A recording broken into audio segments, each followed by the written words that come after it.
Shalom Bapak Ibu, Saudara-saudari yang dikasihi Tuhan. Biar sukacita, damai sejahtera dari surgawi memenuhi kehidupan Bapak Ibu, Saudara-saudari sekalian. Majelis Jemaat GKI Pinang Sia sudah memutuskan minggu depan tanggal 2 Agustus 2020 kita akan memulai ibadah di dalam gereja.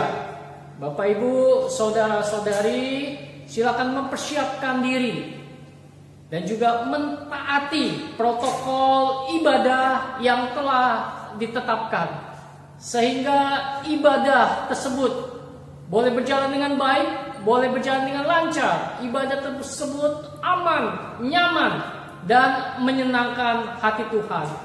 Mari kita menyaksikan tayangan berikut ini beserta warta-warta Jemaat GKI Pinang Sia. Protokol ibadah di GKI Pinang Sia saat gereja aktif kembali beribadah, prosedur social distancing masih akan diberlakukan sampai waktu yang aman dan mengikuti ketentuan pemerintah selanjutnya. Gereja berusaha menyiapkan sarana ibadah dengan melakukan pembersihan dengan penyemprotan disinfektan dan menggunakan lampu UVC sebelum dan selesai ibadah di ruangan ibadah, toilet, lift, dan ruangan lainnya. Mulai hari Minggu tanggal 2 Agustus 2020, gereja akan mengadakan 2 kali ibadah dalam bahasa Indonesia saja, pukul 7.30 dan pukul 10 dengan durasi maksimal 60 menit. Anak-anak di bawah 10 tahun dan orang tua di atas 60 tahun tidak dianjurkan untuk hadir. Ibadah online masih dapat diakses bagi jemaat yang tidak dapat hadir ke gereja. Jemaat yang ingin beribadah di gereja melakukan registrasi kehadiran paling lambat sehari sebelumnya, maksimal pukul 11 pagi ke tata usaha gereja melalui WhatsApp dengan menyebutkan nama, usia, hadir kebaktian pertama atau kebaktian kedua, dan jumlah yang ikut hadir berapa orang. Harus menggunakan masker, perlengkapan ibadah sendiri, membawa Alkitab. Bila ada jemaat yang tidak menggunakan masker akan diberikan oleh petugas kebaktian, dan bila tidak digunakan tidak boleh masuk ke dalam ruangan. Pada saat tiba di gereja, jemaat harus mencuci tangan terlebih dahulu sebelum berinteraksi. Hand sanitizer tetap disediakan di ruang ibadah. Akan dilakukan pengecekan temperatur oleh penyambutan. Batas maksimal adalah 37,5 derajat Celcius. Bila melebihi batas, tidak dapat masuk ke ruangan ibadah. Bila jemaat merasa kurang fit, sebaiknya tidak datang ke gereja atau pulang bila sudah berada di gereja. Untuk persembahan tidak diedarkan kantong persembahan, tetapi dapat dilakukan dengan menggunakan QRIS atau mentransfer atau mempergunakan amplop yang dapat dimasukkan ke kotak persembahan. Saat memasuki ruang ibadah tidak melakukan kontak fisik seperti bersalaman, cukup dengan memberi salam tanpa bersentuhan, menjaga jarak pribadi saat berinteraksi sekitar 1 meter. Bila ruangan ibadahnya sudah penuh, penyambut atau koordinator mengarahkan jemaat dapat mengikuti ibadah selanjutnya atau ibadah online. Selesai ibadah, saat jemaat antri keluar dari ruangan ibadah, dimulai dari baris yang paling belakang dengan tetap harus menjaga jarak minimal 1 meter dan dapat langsung kembali pulang ke rumah masing-masing.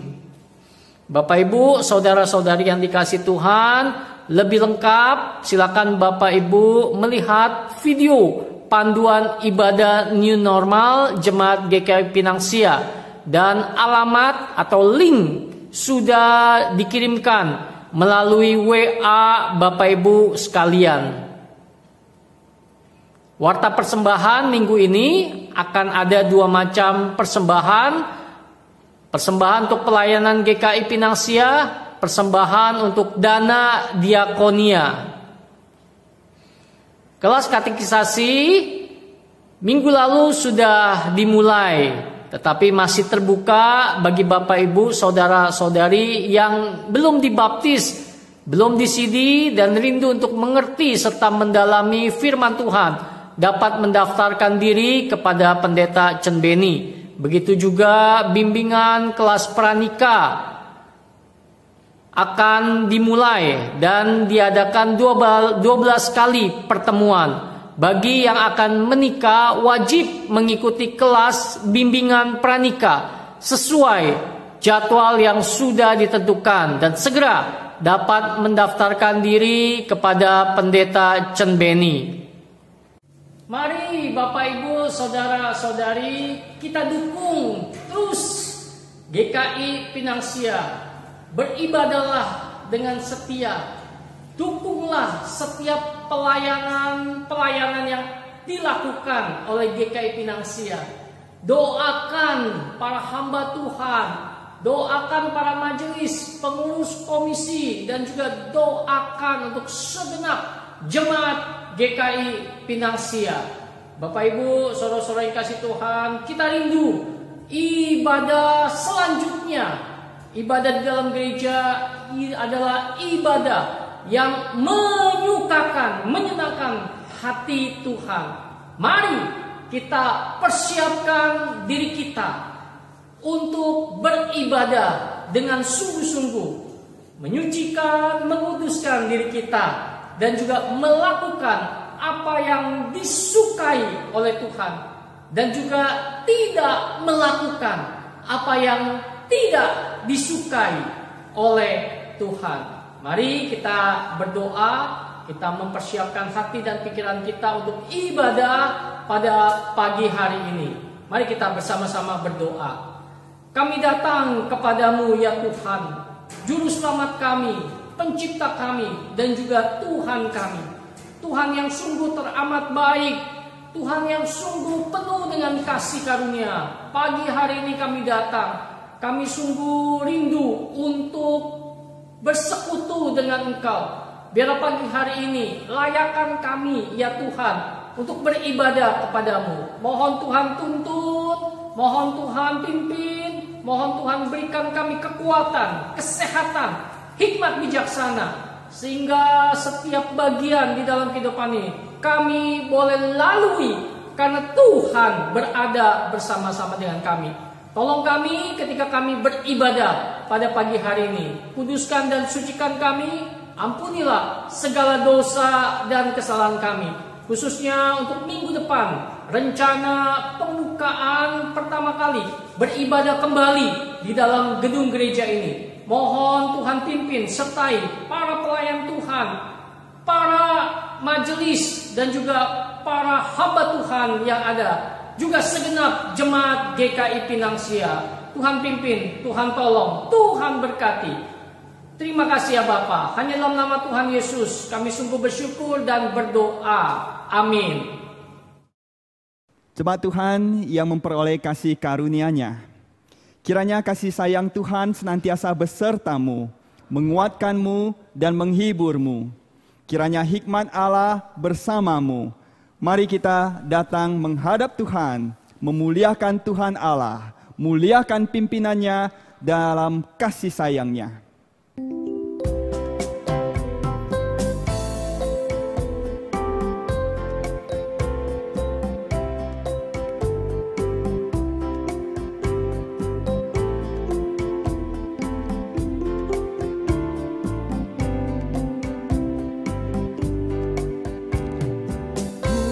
Muliakan Tuhan Allah,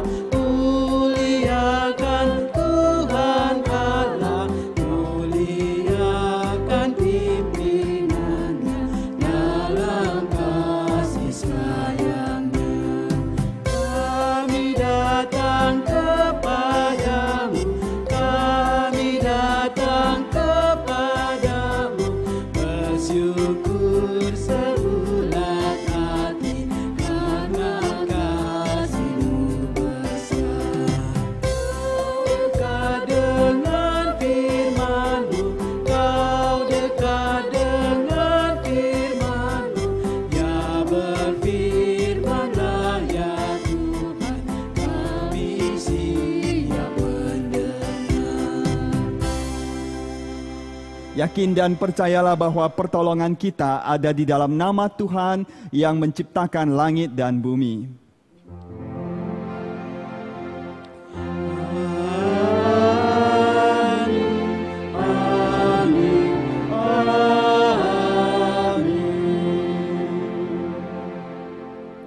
Kasih karunia dan damai sejahtera dari Allah Bapa kita dan dari Tuhan Yesus Kristus menyertai saudara sekalian. Dan menyertai saudara juga. Saudara, mari kita datang menghadap Tuhan. Kita memohon Roh Kudus memeriksa hati kita. Sebab dosa telah merusak relasi kita dengan Tuhan dan sesama. Kita datang menghadap Tuhan.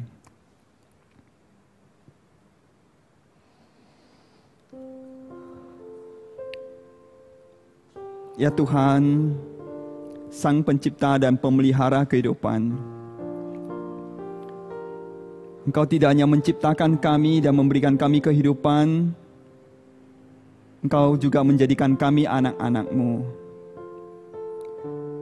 Tuhan, dalam kehidupan kami sering menimbulkan sakit hati Engkau, baik dalam perbuatan kami maupun dalam pikiran dan orientasi hati kami. Ampuni kami Tuhan yang telah bersalah dan berdosa di hadapan Engkau. Kiranya Engkau berkenan menguatkan, meneguhkan hati iman kami kepadamu, untuk menjadi anak-anak-Mu, untuk menjadi warga kerajaan-Mu, dan hidup dengan nilai-nilai kerajaan-Mu. Mampukan kami ya Tuhan. Kiranya kami menerima pengampunan-Mu, dan dengan sukacita kami menyambut pemulihan yang Tuhan hendak berikan kepada setiap kami.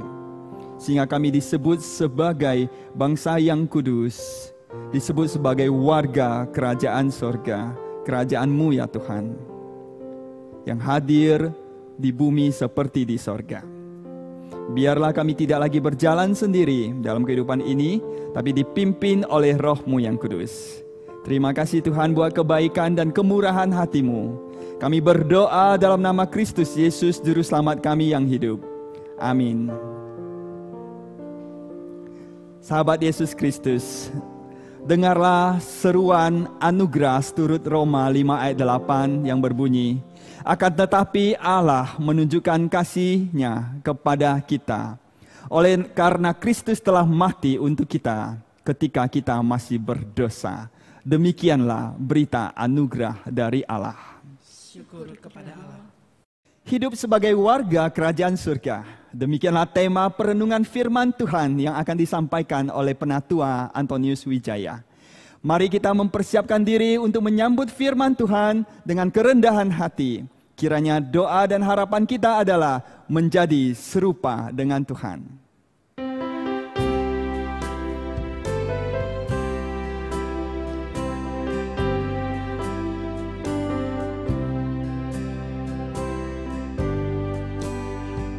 Serupa Tuhan yang mulia, inilah doa harapanku.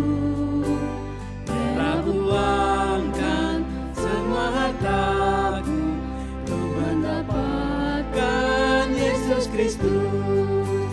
Ku mau serupa Tuhan yang kudus, Tuhan yang mulia, penuh kasih.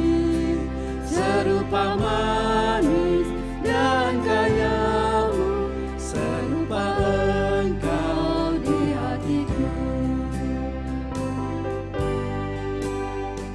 Serupa Tuhan yang ramah, lemah dan lembut, penuh kasih.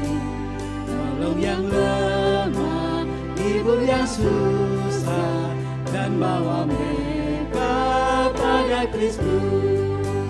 Ku mau serupa Tuhan yang kudus, Tuhan yang mulia, penuh kasih. Serupa manis dan kaya-Mu, serupa Engkau di hatiku. Kepada Penatua Antonius kami persilakan.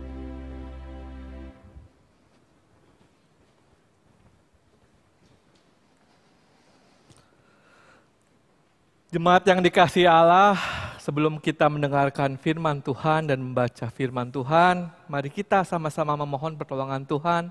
Mari kita berdoa. Bapa yang baik, kami mengucap syukur di mana pada hari ini kami boleh datang kembali beribadah kepada Engkau.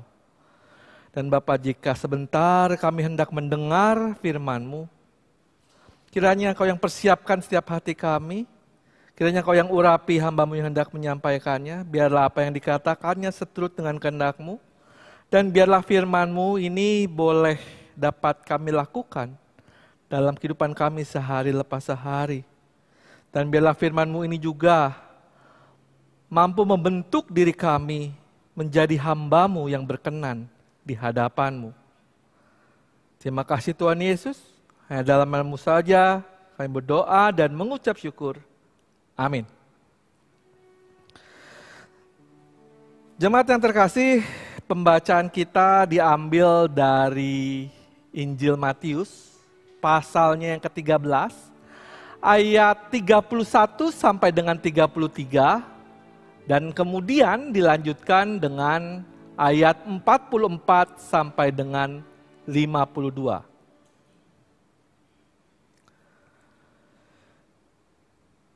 Yesus membentangkan suatu perumpamaan lain kepada mereka, katanya, hal kerajaan sorga itu seumpama biji sesawi yang diambil dan ditaburkan orang di ladangnya. Memang biji itu paling kecil dari segala jenis benih, tetapi apabila sudah tumbuh, sesawi itu lebih besar daripada sayuran yang lain, bahkan menjadi pohon, sehingga burung-burung di udara datang bersarang pada cabang-cabangnya. Dan ia menceritakan perumpamaan ini juga kepada mereka. Hal kerajaan sorga itu seumpama ragi yang diambil seorang perempuan dan diadukan ke dalam tepung terigu 3 sukat sampai khamir seluruhnya. Dilanjut dengan ayat yang ke-44. Hal kerajaan surga itu seumpama harta yang terpendam di ladang yang ditemukan orang, lalu dipendamkannya lagi. Oleh sebab sukacitanya, pergilah ia menjual seluruh miliknya lalu membeli ladang itu. Demikian pula hal kerajaan surga itu, seumpama seorang yang mencari mutiara yang indah. Setelah ditemukannya mutiara yang sangat berharga, ia pun pergi menjual seluruh miliknya lalu membeli mutiara itu. Demikian pula hal kerajaan surga itu seumpama pukat yang dilabuhkan di laut, lalu mengumpulkan berbagai-bagai jenis ikan. Setelah penuh, pukat itu pun diseret orang ke pantai, lalu duduklah mereka dan mengumpulkan ikan yang baik ke dalam pasu, dan ikan yang tidak baik mereka buang. Demikianlah juga pada akhir zaman, malaikat-malaikat akan datang memisahkan orang jahat dari orang benar, lalu mencampakkan orang jahat ke dalam dapur api. Di sanalah akan terdapat ratapan dan ketakan gigi. Mengertikah kamu semuanya itu? Jawab mereka, ya kami mengerti. Maka berkata Yesus kepada mereka, karena itu setiap ahli Taurat yang menerima pelajaran dari hal kerajaan surga itu seumpama tuan rumah yang mengeluarkan harta yang baru dan yang lama dari perbendaharaannya. Demikianlah Injil Yesus Kristus. Berbahagialah setiap kita yang mendengarkannya, memeliharanya, serta melakukannya dalam kehidupan kita sehari lepas sehari. Haleluya.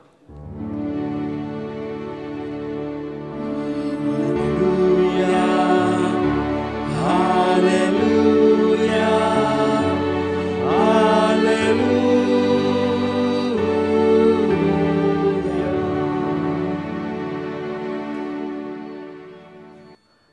Jemaat terkasih, tema kita adalah hidup sebagai warga kerajaan sorga. Untuk memulainya, saya akan menceritakan sebuah cerita terlebih dahulu. Ada sebuah negara yang indah dan kemudian Udin ini dia memiliki kesempatan untuk menjadi warga negara tersebut. Namun tentu saja untuk menjadi seorang warga negara di sana memiliki aturan dan nilai-nilai yang harus dipatuhi oleh si Udin ini. Dan kemudian salah satu peraturannya adalah kamu jangan sampai mencelakakan warga di sana. Kalau kamu sampai 3 kali diadukan oleh warga di sana, maka kamu tidak diterima menjadi warga di sini dan kamu akan dikembalikan ke negara asalmu. Kemudian Udin menyetujuinya. Nah, hanya Udin ini sebetulnya memiliki satu masalah. Dia memiliki masalah tentang bau mulutnya. Dan ketika dia berinteraksi dengan orang-orang dan warga sekitar, akhirnya singkat cerita, sampailah warga ini mengadukan kepada pemerintah setempat dan mengatakan, wah ini orang ini bau sekali mulutnya. Sampai 2 kali. Tinggal 1 kali kesempatan Udin mempertahankan dirinya. Nah ceritanya tentu saja Udin ini ketika itu dia berpikir keras bagaimana supaya dia bisa tetap tinggal di negara yang indah ini. Gitu ya. Nah lalu karena dia tidak bisa keluar, dia takut dilaporkan karena bau mulutnya, kemudian dia tinggal di rumah saja. Tapi ketika dia tinggal di rumah saja, dia bingung. Ini negara begitu indah, memiliki pantai yang begitu indah, masa aku tidak bisa menikmatinya? Dan dia kemudian mencari cara bagaimana supaya dia bisa tetap keluar tapi tanpa mencelakakan orang-orang. Nah, ternyata dia ketika dia mencari sana ke sini, ternyata ada 1 orang yang memiliki masker. Nah, tentu saja Udin berniat untuk membeli masker ini karena untuk menahan bau mulutnya. Kemudian dia membeli, tapi orang ini menjual harganya sangat mahal. Wah, Udin berpikir keras, bagaimana nih? Beli nggak ya masker ini? Akhirnya dia membeli masker itu. Udahlah, nggak apa-apa harganya mahal, saya beli, yang penting saya bisa menikmati negara ini. Kemudian ketika dia bisa membeli masker ini, dia pergi tuh kemana-mana, ke pantai dia menikmati. Wah, dia bersuka cita sekali sambil memakai masker ini dan ngobrol dengan warga sekitar. Nah, tapi suatu ketika ada seorang wanita cantik yang datang menemui dia. Ketika dia sedang menikmati pemandangan pantai yang indah, ada seorang wanita mendekat. Kemudian wanita ini bertanya, wah, Udin ini ketika melihat wanita cantik ini udah mulai grogi nih, mulai aduh deg-degan gitu ya.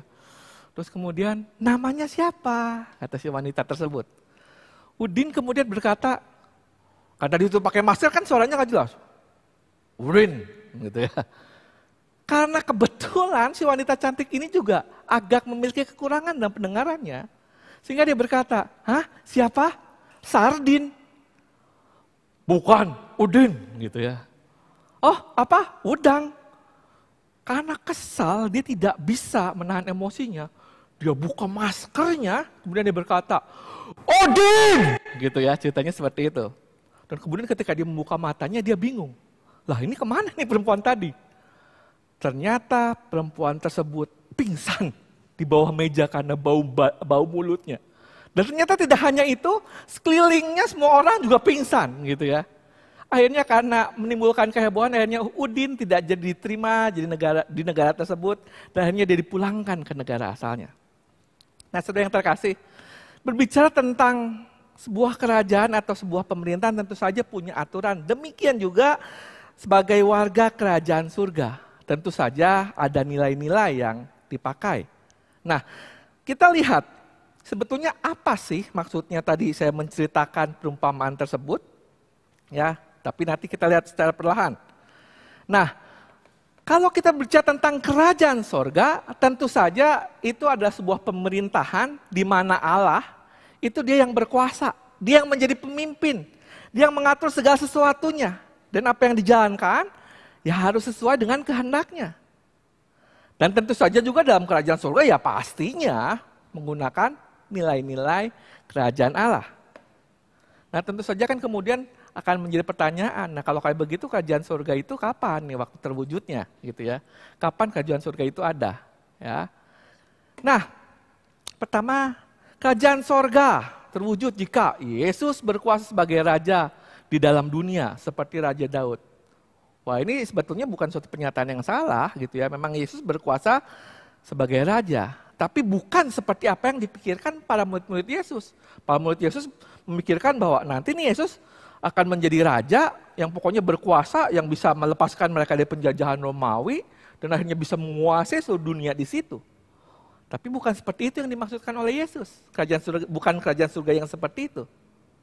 Kemudian ada lagi pemikiran bahwa, nanti Yesus ini akan datang kembali, datang kedua kalinya di akhir dunia ini, Yesus akan memerintah di kerajaan yang baru, di Yerusalem yang baru.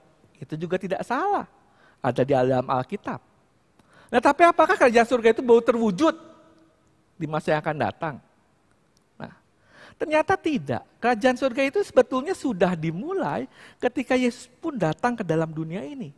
Jadi secara simpel, secara sederhana, ketika kita menjadikan Tuhan berkuasa atas hidup kita, dan kita berusaha nih mencari apa yang menjadi kehendak Tuhan dan dalam menjalani kehidupan kita, terus kemudian kita menjalankan nilai-nilai kerajaan Allah dalam hidup kita.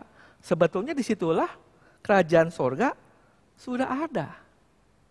Nah, makanya kemudian kita perhatikan, Yesus mencoba menjelaskan melalui perumpamaan yang ada dalam Alkitab yang tadi telah kita baca. Ya, kita perhatikan. Nah, saya sempat berpikir gitu ya, ini kan perumpamaan yang Yesus pakai, ini kan perumpamaan tentang situasi dan kondisi yang ada. Biji sesawi, gitu ya, ragi, harta terpendam, mutiara, dan pukat. Sesuai dengan kondisi bangsa Israel di sana. Sehingga mereka menjadi lebih mudah untuk memahaminya. Nah, saya mencoba membayangkan, kira-kira nih ya, misalnya kalau Yesus ada saat ini, dalam kondisi sekarang ini, nah kira-kira dia pakai perumpamaan apa? Kemudian saya teringat, mungkin dia akan memakai perumpamaan dengan masker. Nah, untuk lebih jelasnya nanti kita perhatikan dari perumpamaan yang ada dulu. Tentang biji sesawi dan ragi. Ya. Nah, biji sesawi dan ragi ini apa sih maksudnya? Kalau kita perhatikan bahwa biji sesawi, biji yang sangat biasa di sana, bentuknya sangat kecil gitu ya. Dan seringkali dipandang, apa sih ini kecil? Tapi ternyata dari biji yang kecil ini, dia bisa memiliki daya, dia bisa memiliki kekuatan, bahkan memiliki dampak yang baik, sehingga bisa dirasakan oleh makhluk hidup di sekelilingnya. Dari biji yang kecil ini kita bisa lihat di pohon itu, pohonnya menjadi begitu rindang, begitu besar, menjadi tempat untuk para burung bersarang, berteduh, bahkan mencari makanannya. Jadi sesuatu yang kecil tapi memiliki daya yang besar, memiliki kekuatan yang besar, memiliki dampak yang baik. Demikian juga dengan ragi. Ragi itu sebetulnya dipakai misalnya kalau untuk adonan roti itu hanya sedikit. Tapi dia bisa membuat adonan roti itu menjadi mengembang. Dan memiliki dampak yang baik. Ketika saya membaca tentang hal ini dan kemudian saya memakan roti, yang kebetulan istri saya membuat roti gitu ya di rumah. Cukup besar rotinya, saya membayangkan, seandainya ini roti ini nggak pakai ragi gitu ya, apa yang terjadi? Roti yang besar nggak pakai ragi. Pilihannya kan kemungkinan cuma dua. Bagaimana usaha keras saya dari gigi saya menghancurkan roti itu, atau gigi saya yang hancur gitu ya, karena keras gitu. Nah, tapi ternyata ragi ini bisa memberi dampak, membuat roti itu menjadi enak, menjadi suatu hal yang baik. Ya. Kita bisa perhatikan, biji sesawi maupun ragi ini membawa hal yang baik bagi sekelilingnya. Nah, demikian juga dengan kerajaan Allah. Mungkin ketika Yesus ada di sana gitu ya, apakah dia bisa membuat seluruh dunia gitu menjadi lebih baik gitu ya? Ternyata kalau Yesus melakukannya dan telah dia buktikan bersama dengan murid-muridnya setia melakukannya, ternyata memang buktinya kan terjadi suatu perubahan yang luar biasa. Bagaimana orang bisa memandang Tuhannya lebih dekat. Bagaimana orang merasa begitu kekuatan daripada Tuhan, merasa begitu dijamah oleh Tuhan. Itu dari suatu hal yang kecil awalnya. Nah, bandingkan dengan masker. Ya. Bukankah masker juga seperti itu?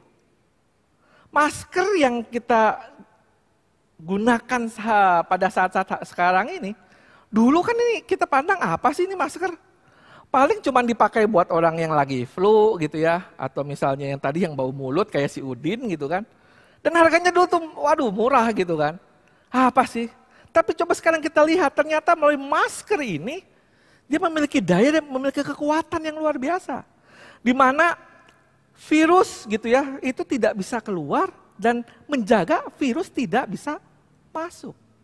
Itu adalah suatu hal yang sangat luar biasa. Jadi dia memiliki daya, memiliki kekuatan, ya kan? Nah, kemudian kita lihat di perumpamaan yang berikutnya tentang harta yang terpendam dan mutiara. Nah, di sini kan dikatakan bahwa, waduh, ketika ada seseorang melihat ada suatu harta yang terpendam, kemudian dia berusaha untuk mendapatkan tempat tersebut karena dia merasa sangat berharga. Kemudian juga mutiara yang indah. Dia bahkan rela untuk menjual apa yang dia milikinya untuk mendapatkan mutiara yang indah ini. Ini menggambarkan apa? Ini menggambarkan bahwa kerajaan Allah itu adalah sesuatu hal yang sangat berharga yang kita harus mencarinya dengan segenap hati kita. Lebih berharga daripada apapun yang ada dalam dunia ini. Gitu ya. Itu kerajaan surga ini adalah suatu hal yang besar. Nah, seringkali dalam kehidupan kita, kenapa sih gitu ya? Kita sering tidak bisa menjadi manusia yang baik di hadapan Tuhan.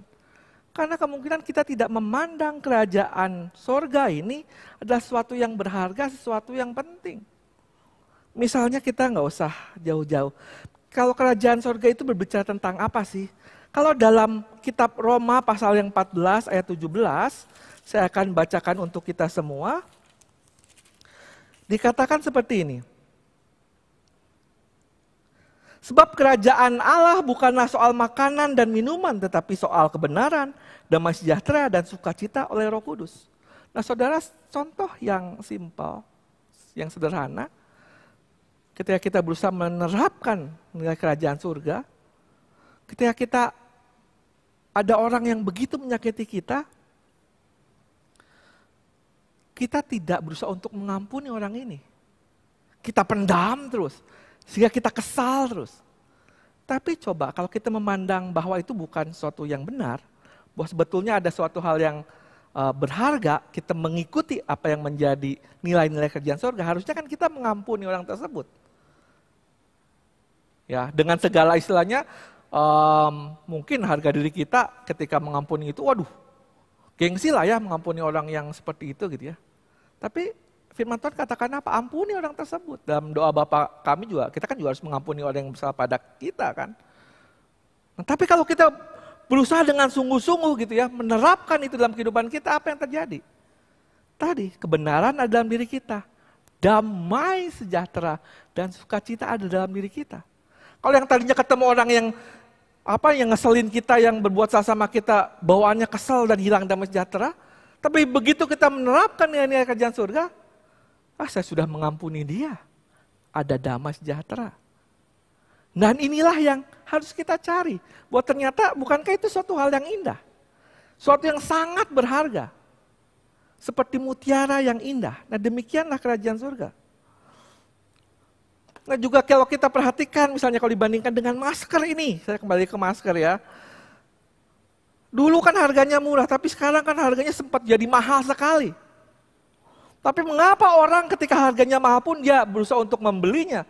Bahkan saya pernah lihat ada masker yang harganya sampai puluhan juta. Orang-orang rela untuk membelinya. Karena kenapa?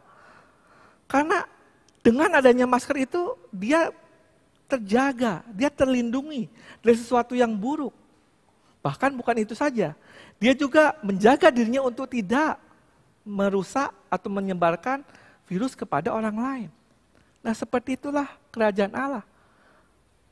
Kalau kita menggunakan kerajaan Allah dalam diri kita, itu akan membantu menjaga kita dari hal yang buruk. Dan juga ketika kita mencoba melakukan hal yang buruk, kita ada saringannya, ada filternya. Ya. Dan kemudian yang berikut adalah perumpamaan tentang pukat. Nah, zaman dulu kan ketika mau menangkap ikan, mereka menggunakan pukat, itu seperti jala yang akan membawa ikan gitu ya, menyaring. Dan yang kesaring ini ternyata tidak hanya ikan yang bagus aja, tidak hanya yang baik aja, tapi juga ada ikan-ikan yang tidak baik. Dan ketika semua tersaring, akhirnya yang baik dipisahkan, sementara yang buruk dibuang. Nah, demikian juga kerajaan Allah pun juga seperti itu. Dia akan menyaring. Melalui kerajaan Allah, nilai-nilainya yang kita pelajari, kita bisa menyaring mana nih yang baik, mana nih yang benar. Apa yang sesuai dengan kehendak Allah. Kan itu nilai-nilai kerajaan surga. Sama seperti masker itu juga, menyaring. Udara yang baik, yang bisa kita hirup. Udara buruk, jangan sampai masuk. Hal-hal yang baik, kita bisa sampaikan kepada orang-orang. Walaupun misalnya tadinya kita hendak melakukan suatu hal yang buruk, tapi disaring. Ditahan, supaya tidak mencelakakan orang lain. Memisahkan, mana yang baik, mana yang tidak. Dan nanti akan terlihat sejauh mana kita akan menggunakan nilai-nilai kerajaan Allah ini dalam diri kita. Nanti pada akhirnya kan akan kelihatan mana yang baik akan masuk ke dalam kerajaan Allah, yang tidak akan dibuang. Seperti masker ini juga kalau kita perhatikan, kalau yang menyepelekan masker ini, tidak menggunakan masker ini, ya tentu akan kemungkinan besar akan terkena dampak virus, terutama saat ini virus COVID-19. Tapi kalau kita pakai, kita akan aman. Nah, kurang lebih seperti itu. Nah, masker ini tentu saja melambangkan adalah nilai-nilai aturan kerajaan Allah yang kita pakai, di mana bukan saja hanya diri kita yang aman, tapi juga ternyata masker ini bisa membuat orang lain juga aman. Ya seperti si Udin tadi kan, begitu dia lepas, membuat orang lain tidak aman gitu kan. Nah ini ibaratnya apa sih masker ini? Ini kan bukannya seperti firman Tuhan, seperti kerajaan Allah nih, yang berupa firman Tuhan yang ada di dalamnya. Nilai-nilai kebenaran, nilai-nilai kerajaan Allah yang ada di dalamnya. Yang perlu kita renungkan, yang perlu kita gumulkan, yang perlu kita doakan setiap hari. Supaya kita menjadi pribadi yang lebih baik. Supaya kita bisa bertahan menghadapi kehidupan ini. Dari suatu hal yang jahat dan kita juga tidak mengeluarkan suatu hal yang jahat. Kerajaan Allah. Nah makanya dikatakan dalam Matius 6 ayat 33 gitu ya. Carilah dahulu kerajaan Allah dan kebenarannya. Maka semuanya itu akan ditambahkan kepadamu. Jadi hidup sebagai warga kerajaan Allah, pertama adalah kita harus menjadikan Allah sebagai pemimpin kita. Ya. Mencari Tuhan kita ini seperti apa? Apa yang menjadi kehendaknya dalam kehidupan kita? Apa yang harus kita lakukan supaya kita bisa mencerminkan nilai-nilai kerajaan Allah dalam hidup kita? Nah kenapa kita perlu melakukan itu semua? Karena supaya kita dipoles menjadi warga kerajaan Allah yang sejati, yang nilai-nilai kerajaan Allah itu boleh terpancar dalam kehidupan kita. Yang memberikan kekuatan dan berdaya guna supaya memberikan kehidupan bagi orang lain gitu ya, yang bukan menjadi racun bagi orang lain tapi memberikan kehidupan seperti biji sesawi tadi gitu ya, yang memberikan kehidupan bagi orang-orang sekitar kita. Nah jadi sebetulnya cukup aneh apabila seseorang yang mengaku dirinya sebagai warga kerajaan Allah, yang mengaku sudah dibentuk oleh Tuhan, namun ternyata dia tidak memberikan dampak bagi lingkungan sekelilingnya. Jadi sebetulnya ketika kita hidup sebagai warga kerajaan Allah, sebetulnya itu mengalir kehidupan dari Allah melalui diri kita. Dan itu menjadi berkat buat orang lain. Nah, saudara yang terkasih, kalau kita hidup sebagai warga kerajaan Allah, apa sih hasilnya? Ya itu tadi, memberikan dampak yang baik bagi sekeliling kita. Sehingga akhirnya kita dikatakan layak untuk menjadi warga kerajaan surga. Nah seringkali kita layak menjadi warga kerajaan surga itu karena kita percaya kepada Yesus. Nah saudara-saudara, percaya kepada Yesus saja itu bukan berarti hanya di ucapan. Tapi juga kita perlu meresponinya. Ciri-ciri orang percaya itu seperti apa? Seperti misalnya kalau saya mengatakan, saya mencintai kamu gitu ya kepada istri saya. Tentu saja bukan hanya sekedar ucapan. Kalau hanya sekedar ucapan itu bukan percaya, bukan cinta sesungguhnya. Tapi kan harus dibarengi dengan tindakan yang menunjukkan bahwa saya mencintai dia. Demikian juga dengan percaya kepada Tuhan. Harus disertai dengan tindakan Yaitu tadi, menjadikan Tuhan sebagai pemimpin kita, mencari apa yang menjadi kehendaknya dalam kehidupan kita, dan jangan lupa melakukan nilai-nilai kerajaan Allah. Nah, saudara yang terkasih, makanya kenapa saya menggunakan masker ini di tengah situasi seperti ini, supaya ketika kita melihat gitu ya, orang lain yang memakai masker, atau ketika kita keluar kita memakai masker, kita ingat, ini tuh kok seperti kerajaan Allah ya, dimana kalau kita memakainya, kita ini akan aman loh. Kita ini akan memberikan keselamatan loh buat orang lain. Dan virus itu tidak akan masuk ke dalam diri kita melalui masker ini. Nah, masker ini kita mesti ingat, oh iya, apa nih masker ini? Oh, ini kerajaan Allah nih. Apa nih? Oh, cari kebenarannya dalam firman Tuhan. Apa yang menjadi kehendaknya. Dan ini perlu kita pakai setiap saat supaya kita aman. Nah, kiranya saudara-saudara yang terkasih, kita bisa menjadi warga kerajaan Allah yang sesuai dengan apa yang Tuhan kehendaki. Bukan warga kerajaan Allah yang biasa-biasa saja, bukan yang nantinya juga dipisahkan, bukan. Tapi betul-betul kita bisa hidup sebagai warga kerajaan Allah yang memberikan dampak bagi kehidupan sekeliling kita. Kiranya Tuhan yang menuntun kita untuk hidup sebagai warga kerajaan sorga. Tuhan Yesus memberkati. Amin. Jemaat Yesus Kristus, mari kita bangkit berdiri. Bersama dengan umat Allah di masa lalu, masa kini, dan masa yang akan datang, kita ikrarkan pengakuan iman rasuli. Aku percaya kepada Allah, Bapa yang Maha Kuasa, Khalik langit dan bumi, dan kepada Yesus Kristus anaknya yang tunggal Tuhan kita, yang dikandung daripada Roh Kudus, lahir dari anak darah Maria, yang menderita sengsara di bawah pemerintahan Pontius Pilatus, disalibkan, mati, dan dikuburkan, turun ke dalam kerajaan maut. Pada hari yang ketiga, bangkit pula dari antara orang mati, naik ke surga, duduk di sebelah kanan Allah, Bapa yang Maha Kuasa. Dan dari sana, ia akan datang untuk menghakimi orang yang hidup dan yang mati. Aku percaya kepada Roh Kudus, gereja yang kudus dan am, persekutuan orang kudus, pengampunan dosa, kebangkitan orang mati, dan hidup yang kekal. Amin. Jemaat Tuhan, mari kita berdoa bersama. Tuhan, Raja atas semesta alam, kami menghadap Engkau. Tuhan, kami bersyukur bahwa kehidupan kami ada di tangan Engkau. Engkau yang memelihara kehidupan kami. Pada masa ini di mana kehidupan kami mengalami berbagai krisis, kini kami menghadap Engkau, memohon pertolongan-Mu. Kiranya Engkau senantiasa memelihara kami. Seperti Engkau pernah memelihara bangsa Israel di padang gurun, Engkau menyediakan apa yang mereka butuhkan. Kiranya Engkau juga menyediakan apa yang kami butuhkan, Tuhan.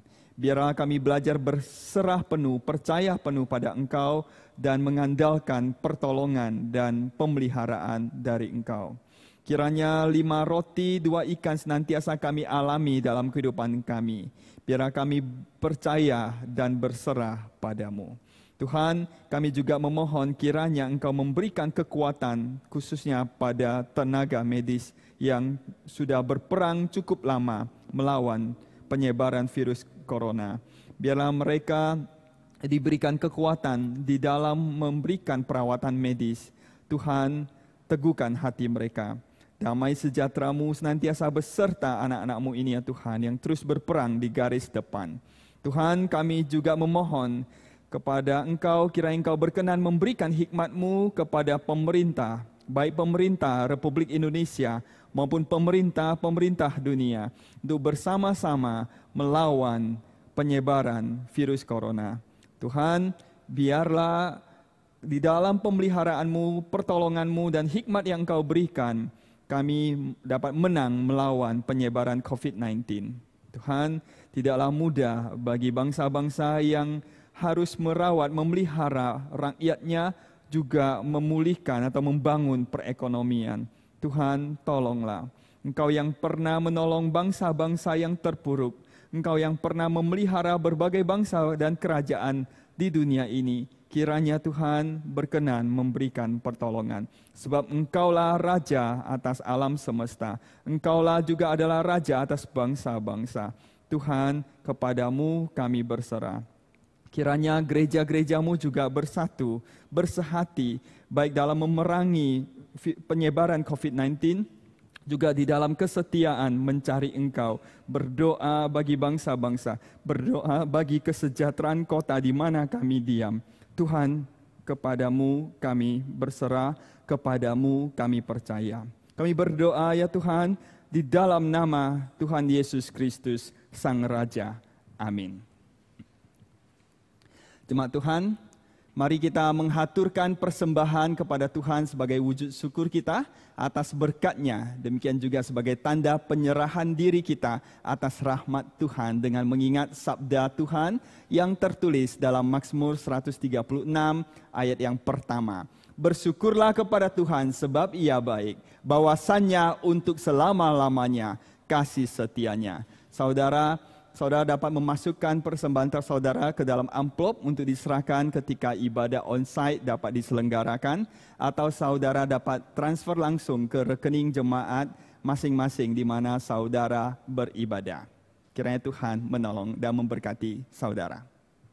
Kita serahkan persembahan kita kepada Tuhan. Mari kita nyanyikan terima kasih ya Tuhanku.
Mari kita serahkan persembahan kita kepada Tuhan.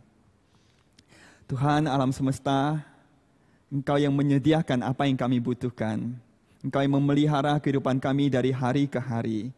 Kini dengan penuh rasa syukur kami serahkan persembahan kami kepada Engkau ya Tuhan. Kami percaya hidup kami di dalam pemeliharaan Engkau, di dalam kasih sayang-Mu. Tuhan, kiranya Engkau berkenan menerima persembahan kami. Kami berdoa dalam nama Kristus Yesus. Amin.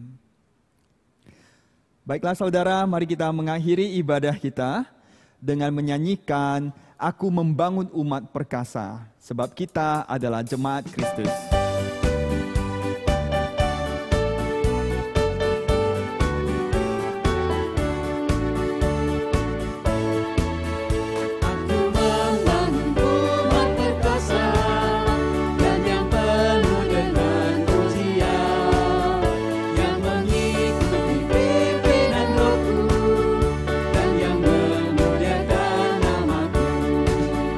Bangunkanlah gerejamu